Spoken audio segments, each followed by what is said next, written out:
రక్షణ పొందమని నువ్వు చెప్పి వినపడట్లా అంటాడు. మళ్ళీ ఏమన్నా సణుగు ఏందే అంటాడు. మామూలు వారు ఉంటుంది వాళ్ళ దగ్గర.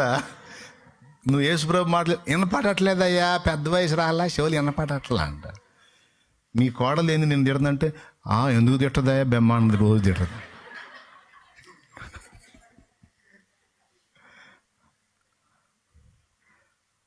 అప్పుడు నెత్తి మీద మొట్టిగా ఒకటేసి చెప్పాలా, నమ్ముకపోతావు లేకపోతే పాతాళ్ళు. అందుకని ప్రియులారా, సరే ఇప్పుడు ముసలోళ్ళని పక్కన పెట్టేద్దాం.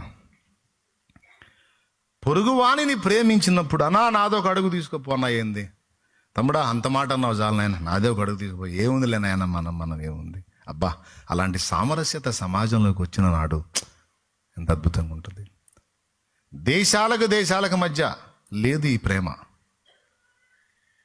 సరిహద్దులో కొంచెం ఇటు జరిగినా గొడవే, అటు జరిగినా గొడవే. పెద్దోళ్ళు మళ్ళీ బాగానే ఉంటారు.